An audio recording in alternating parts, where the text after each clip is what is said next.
Before I get into today's thought, pour yourself some coffee, tea, water, whatever helps you tolerate humanity before noon. Because today we're talking about opinions. Specifically, the fact that everybody has one. And unfortunately, many people treat their opinion like it came down from a mountain, carved into stone tablets like they're Moses and shit. The title of today's Penny For Your Thoughtz is Everybody Has an Opinion. Let's get into it.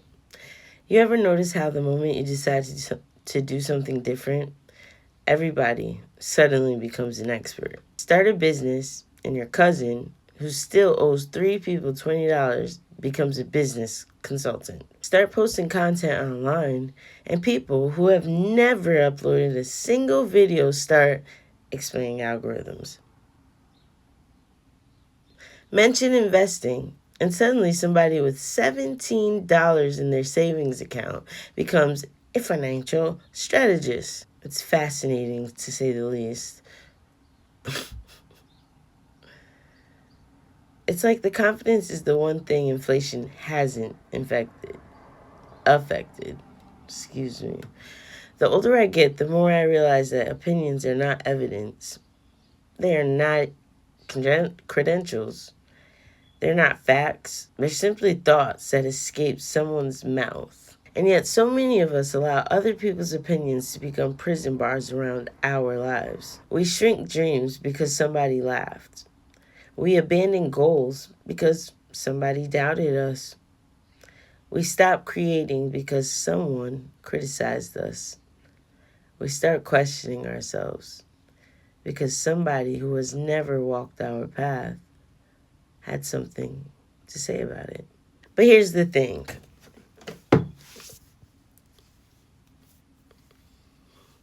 Everybody can see the mountain. Not everybody is willing to climb it.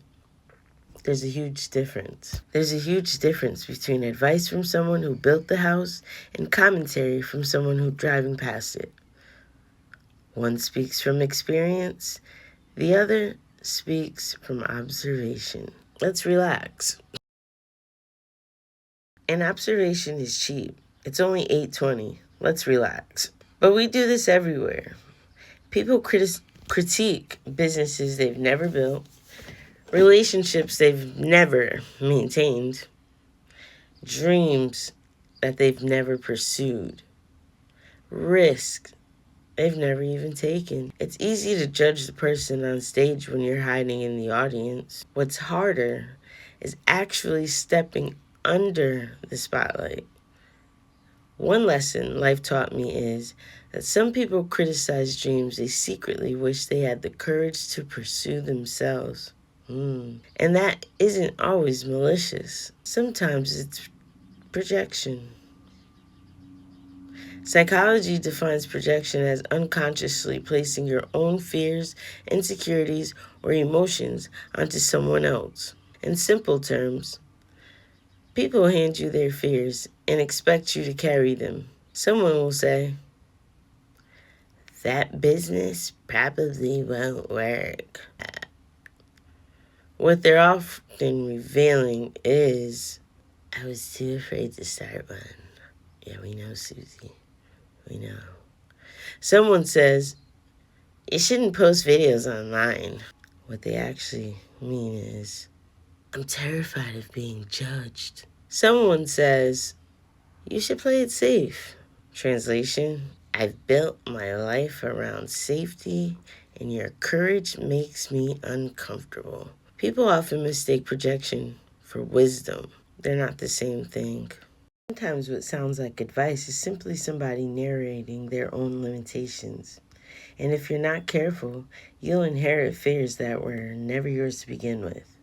One of the hardest things to learn is that not everyone offering concern is offering support. Some haters wear concern like a Halloween costume. That's scary.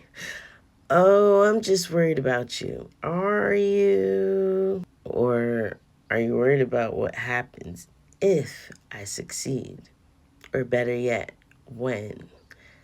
Because those two are very different conversations. Sometimes people don't mind seeing you do well. They just don't want to see you do better than they expected. And that can be a difficult pill for both parties to swallow. The truth is, familiarity often gets mistaken for expertise. People think because they've watched your life, they understand your destiny. But proximity does not equal wisdom. Just because someone has known you for 20 years doesn't mean they know where you're supposed to go next. Get that through your head. They know who you were. You are becoming someone else. And growth confuses people. It confuses the people who only recognize older versions of you. That's why validation can become so dangerous. When you're constantly asking everybody what they think, you eventually stop asking yourself. Stop doing that. And your own voice gets quieter and quieter. Your instincts get weaker. Your confidence becomes dependent on approval. You become a democracy when your life was never supposed to be a committee meeting. Not everybody gets a vote. Some opinions are guidance. Others are graffiti. Learn the difference. Now, this doesn't mean ignore all feedback. Feedback is valuable. Constructive criticism is necessary.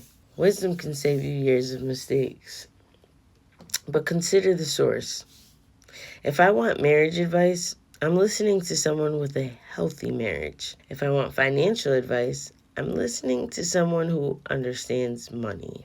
If I want business advice, I'm listening to builders, not spectators, not commentators, builders. Because never ask a parked car for directions to your destination. The people who have actually traveled the road or understood the terrain. Everyone else was guessing from the map. I've learned that self-trust is one of the most important skills a person can develop. Not arrogance, not stubbornness. Self-trust. The ability to listen, learn, evaluate, and then make your own decision. The ability to hear opinions without surrendering your identity. The ability to receive feedback without abandoning your vision. The ability to say, thank you for sharing that. And then quietly throw it in your mental trash can. No debate, just delete and proceed. Because if you spend your life collecting every opinion, you'll end up carrying so much noise that you can no longer hear yourself think. And that's the real danger. Not criticism, not disagreement, not rejection. Real danger is becoming so dependent on outside voices that you lose connection with your own. Because deep down, most of us already know what we're supposed to do. We're just waiting for enough people to approve it. I'm guilty of that. But sometimes the path God places in front of you won't make sense to the people standing beside you. Sometimes the dream was given to you, not the audience. So listen carefully, learn constantly, stay humble, accept wisdom, reject foolishness, and remember, everybody has an opinion. But not everybody is qualified to hold the microphone. And if you spend your entire life listening to every voice around you, one day you'll wake up and realize you've forgotten the sound of your own. Hey y'all, welcome back to Penny For Your Thoughtz, where we talk real life, real growth, and real healing. And at the end, I'll give my 2 cents. And today's 2 cents, protect your ears the same way you protect your energy. Not every opinion deserves a seat at your table. Some people are offering directions from places they've never been. And that's my 2 cents.